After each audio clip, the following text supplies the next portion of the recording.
Did you hear a hadith of the Prophet sallallahu alaihi wasallam? Wallahi, it shivers the heart. The Prophet sallallahu alaihi wasallam told us and said to Mu'adh one day, Ya Mu'adh, be aware. He said, on the day of judgment, a scholar and a donator of wealth and a mujahid fi sabilillah will be brought.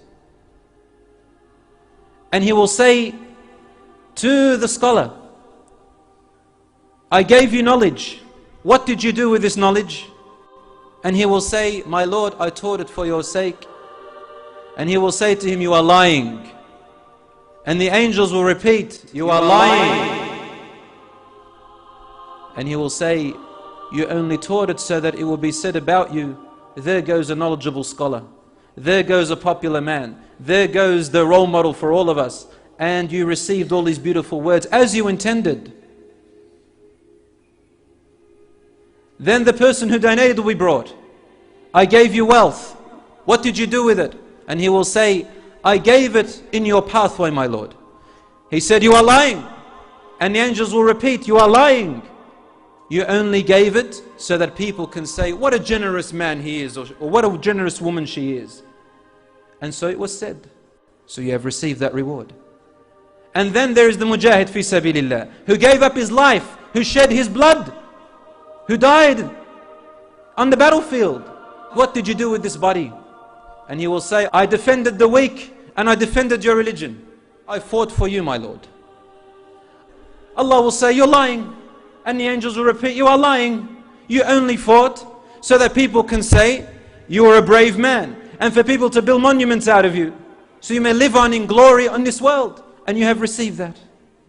Rasul sallallahu alaihi wasallam tapped Mu'adh on his lap very harshly, causing him to give him attention. He said to him, Ya Mu'adh, do you know these are the first three with whom hellfire shall be ignited?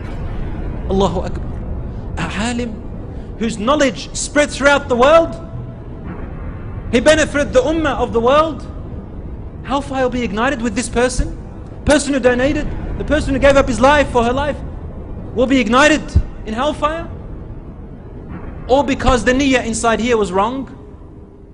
Brothers and sisters in Islam, the matter is very crucial. Only Allah knows the intentions. That any advice I give today is not to be used as a weapon against others. Nor am I giving you ammunition so that you can go out and look at people and begin to judge them. And then praise yourselves. Be aware. Allah subhanahu wa ta'ala says in the Quran, فَلَا تُزَكُّوا أَنفُسَكُمْ هُوَ أَعْلَمُ بِمَنِ اتَّقَى. Never praise yourselves in piety. He is the one who knows who is truly pious. And you are not a person who goes out judging people of their niyyah. Let me remind you of an incident, I believe one of the Sahabas.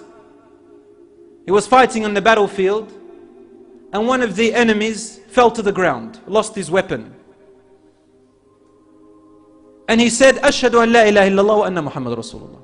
He said, I believe in what you believe in, I bear witness. But the Muslims still killed him.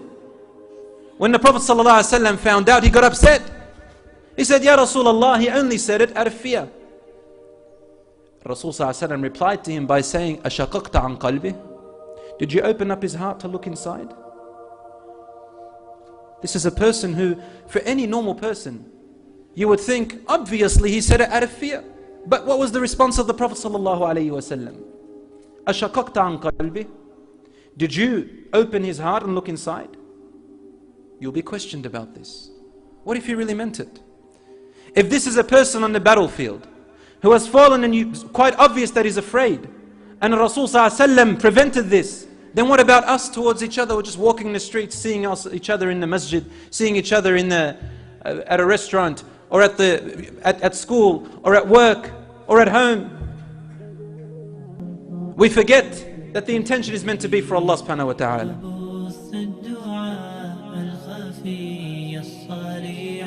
يسعك الفضاء الرحيب الفسيح سبيل الدموع سبيل